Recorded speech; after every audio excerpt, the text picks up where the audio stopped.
Hello guys, welcome to YouTube my channel. ఈరోజు chicken fry recipe ఎలా తయారు చేయాలో చూపిస్తాను చూడండి. ఫస్ట్గా గ్యాస్ మీద నాన్ స్టిక్ ప్యాన్ పెట్టుకొని 3 టేబుల్ స్పూన్స్ ఆయిల్ వేసుకోండి. మనం ముందుగా కట్ చేసి పెట్టుకున్న ఆనియన్స్, చిల్లీ, కొత్తిమీర పక్కన ముందుగా ఆనియన్స్ వేసుకోండి. సన్నం తరుగు మీద కొంచెంసేపు 5 నిమిషాల పాటు తిప్పుకోండి. ఒక 5 మినిట్స్ తర్వాత చిల్లీస్ వేసుకోండి. లైట్గా కొత్తిమీర వేసుకోండి. లైట్గా అల్లం వెల్లుల్లి పేస్ట్ వేసుకోండి.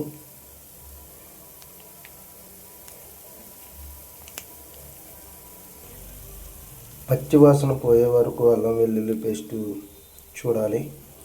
మనం ముందుగా బాయిల్ చేసి పెట్టుకున్న 10 మినిట్స్ బాయిల్ చేసి పెట్టుకున్న చికెన్ తీసుకుని మనం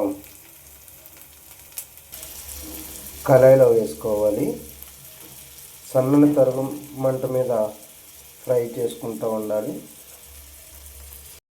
నిమిషాల తర్వాత చిటికెడు పసుపు వేసుకోవాలి. 5 నిమిషాల తర్వాత చిటికెడు పసుపు వేసుకోవాలి. ఒక గట్టి కారం వేసుకోవాలి.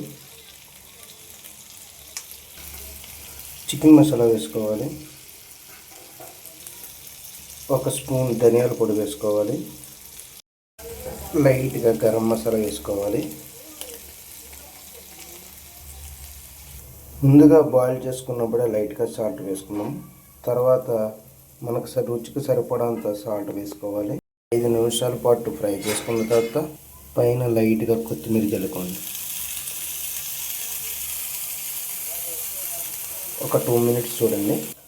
గుమగుమలాడే చికెన్ ఫ్రై రెడీ అయిపోయింది.